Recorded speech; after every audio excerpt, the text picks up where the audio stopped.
السلام علیکم ورحمۃ اللہ۔ آج ہم میت کو غسل دیتے وقت جن جن باتوں کا لحاظ رکھنا چاہیے اور عام طور پر جو ہمارے لوگوں کے درمیان میت کو غسل دیتے ہوئے غلطیاں کی جاتی ہیں انہیں دور کرنے اور صحیح اسلامی طریقہ سیکھنے کے لیے گفتگو کریں گے۔ پہلی بات یہ ہے کہ میت کے مردے کے سر کے بال اگر دیکھے جائیں کہ بڑھے ہوئے ہیں، کیا اس کو کترنا تراشنا شرعی لحاظ سے صحیح ہے کہ نہیں، زیر ناف کے بال تراشنا مڑنا کیسا ہے، اور زیر بغل کے بال کاٹنا اور تراشنا کیسا ہے۔ جواب: میت کی داڑھی یا سر کے بال میں کنگھا کرنا یا ناخن تراشنا، کسی جگہ کے بال چاہے ناف کے نیچے کے بال ہوں یا بغل کے بال ہوں، انہیں موڑنا، کترنا یا کھیڑنا ناجائز و حرام ہے، مکروہ ہے، تحریمی ہے، بلکہ یہاں تک حکم ہے کہ جس حالت پر ہوں اسی حالت میں دفن کر دیں، میت کو غسل دے کر دفن کیا جائے۔ ہاں، اگر ناخن ٹوٹا ہوا ہو تو لے سکتے ہیں، اور غلطی سے اگر کسی نے ناخن تراش لیے یا بال کاٹ لیے تو حکم یہ ہے کہ کفن میں ہی وہ بال اور ناخن رکھے جائیں گے۔ دوسری بات، میت کو کون غسل دے سکتا ہے؟ اس میں مرد کو نہلانے کے لیے مرد ہونا چاہیے اور اس کا قریبی ہونا چاہیے۔ عورت کو عورت نہلائے گی۔ میت چھوٹا لڑکا ہے تو اسے عورت بھی نہلا سکتی ہے، اور چھوٹی لڑکی کو مرد بھی۔ چھوٹے سے مراد یہ ہے کہ حد شہوت کو نہ پہنچے ہوں۔ عورت اپنے شوہر کو غسل دے سکتی ہے جبکہ موت سے پہلے یا بعد کوئی ایسا امر نہ واقع ہو جس سے اس کے نکاح سے نکل جائے۔ میت کو نہلانے والا اگر جنبی ہے، اس پر غسل واجب ہے، تو کیا وہ غسل دے سکتا ہے یا نہیں؟ جواب: نہلانے والا باطہارت ہو، یعنی پاک صاف ہو۔ جنبی نے غسل دیا تو غسل تو ہو جائے گا مگر کراہت کے ساتھ۔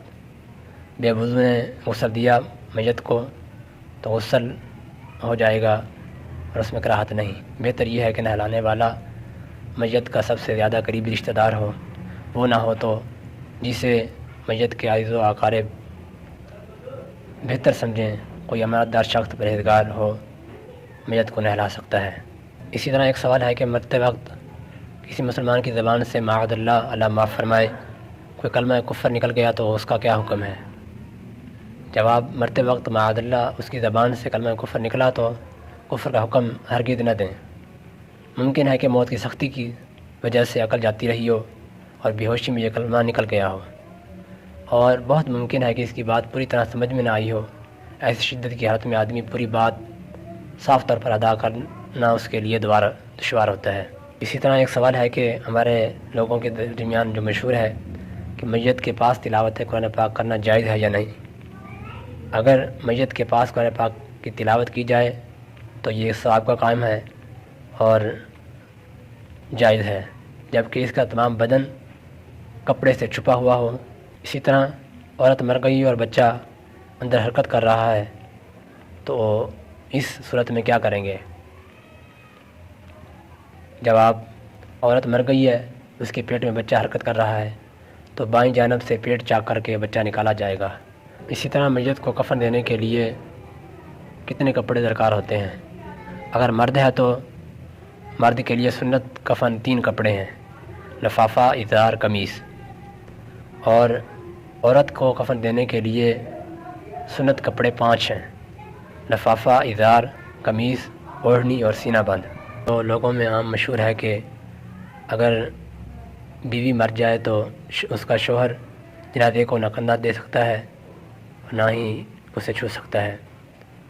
اس کے جواب میں علماء نے لکھا ہے کہ شوہر عورت کے جنازے کو نہ کندھا دے سکتا ہے، نہ قبر میں اتار سکتا ہے، نہ منہ دیکھ سکتا ہے۔ یہ لوگوں میں جو خیال ہے مشہور ہے، یہ محض غلط ہے۔ صرف نہلانے اور اس کے بدن کو بلا حائل ہاتھ لگانے کی ممانعت ہے۔ تو شوہر اپنی بیوی کو جنازے میں کندھا بھی دے سکتا ہے اور اس کا چہرہ بھی دیکھ سکتا ہے۔